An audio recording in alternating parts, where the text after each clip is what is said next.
Except for pockets of a faithful remnant, church attendance is down across Europe. Martina Moiske explains what's happening in the Netherlands.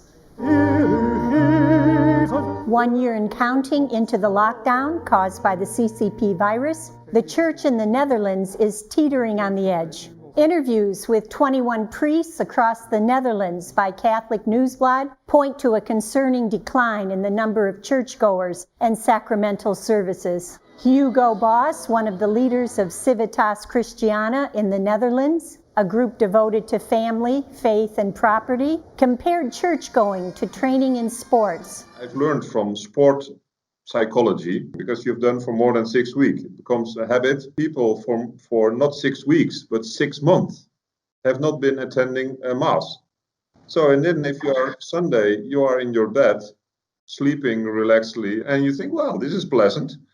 Why not? Why attend mass anymore? And I think many of these people that were kind of already on the border of the church are now lost forever. Marriages and baptisms are being postponed. The deceased go directly to crematoriums without a funeral mass. We've all lost parishioners, lamented one priest. At some point, you get used to not going to church. Extreme lockdown restrictions have made the church's role even more precarious. Boss explains how ridiculously far the restrictions have gone. For example, if you make the sign of the cross, you're not allowed to touch your head.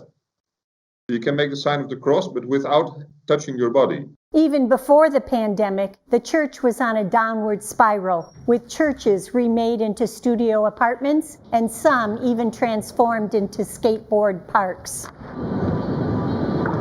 Despite the gloom, the light of faith brought to the Netherlands in medieval times by saints like Willebrod and Boniface is not extinguished.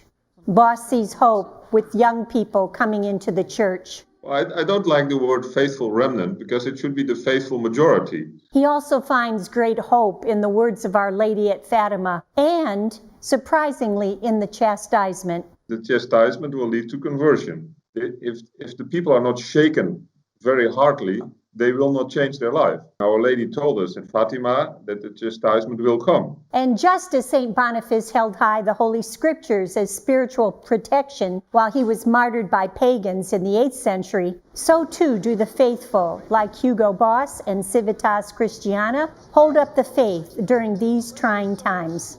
Martina Moiske, Church Militant Evening News, Detroit. We need to pray for the people of Europe. 6 months into the 2020 lockdown, mass attendance dropped by some 25%. The downward trend continues, and in some parishes, nearly all activity except for masses have ceased.